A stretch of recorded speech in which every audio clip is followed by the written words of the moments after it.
Bonjour Ilana, bonjour à toutes et à tous. Aujourd'hui, nous sommes la veille de Rosh Chodesh. Rosh Chodesh, c'est la néoménie, comme on dit en français, ou d'une façon plus simple, la tête du mois. Rosh, la tête, comme Rosh Hashanah. Shana, c'est l'année, mais Chodesh, c'est le mois. Et ce n'est pas n'importe quel Rosh Chodesh, puisque c'est un mois qui est Adar Rishon, le premier Adar, qui est un mois qu'on ne retrouve pas tous les ans. En effet, c'est un mois, on va dire, intercalaire, qui permet de rééquilibrer entre une année solaire et une année lunaire, car 12 mois lunaires ne donnent pas une année solaire, il y a 11 jours de décalage, et sur une période de 19 ans, il y a 7 années qui sont des années comme la nôtre, une année à 13 mois. Le 13e mois était déjà présent dans le calendrier hébraïque. Bon, cela précisé, veille de Rosh Chodesh, on l'appelle, suivant ce que les kabbalistes nous ont enseigné, le petit Kippour, Yom Kippour Katan, avec des prières particulières. De là l'origine que certains ont de se rendre au cimetière la veille de Rosh Chodesh, c'est ça, c'est certains jeûnent veille de Rosh Chodesh, et certains même sortent la Torah avec lié avec le jeûne, et lié avec donc des prières particulières de Yom Kippour Katan, le petit Kippour. Mais cela va avoir une résonance très particulière, puisque je dis qu'on est veille de Rosh Chodesh Adar 1. Et en Adar 1, eh bien on a Purim Katan, le petit Purim, le 14 Adar 1. C'est pas la fête de Purim, parce que la fête de Purim, elle doit être à un mois de la fête de Pessah. Et donc, ce sera au deuxième Adar qu'on aura la fête de Purim.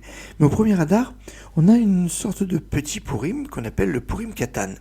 Alors, Yom Kippour Katan, le petit Kippour, veille de Rosh Chodesh, Adar 1, qui lui-même porteur du petit Purim, Purim Katan.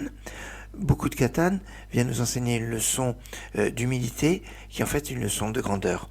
J'aimerais attirer votre attention sur le fait qu'hier, eh bien, a été enterré un grand maître qui était assez connu à Paris et en France et en Israël. Il s'agit du Rav Ben Admon, le Rav Eliaou Ben Admon, qui a été enterré hier à Ashdod, ce Rav originaire du Maroc, qui a été envoyé en Angleterre pour étudier, où il était proche du Rav Nissim Rebibo, où ils ont étudié ensemble, et il était après un grand Amit Racham. Il avait une communauté importante dans le 13e arrondissement de Paris, et il était un maître très emblématique et charismatique, je dirais, dans l'école de Yavne, où ces nombreux élèves qui nous écoutent certainement, sont en droit de savoir la disparition du Rav Ben Admon. C'était une figure d'une grande discrétion et d'une très grande érudition. Le Rav Eliaou Ben Admon Zatzal, bonne journée quand même.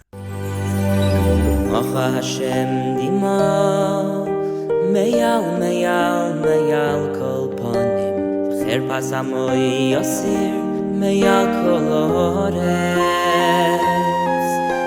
Umacha Hashem dima meya kol pohani Vecher pas amoy yosir meya kolores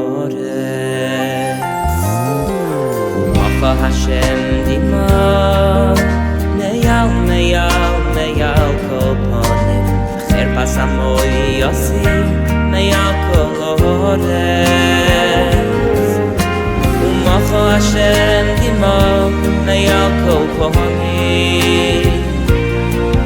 Ve'cher pas amoy yosir me'al kol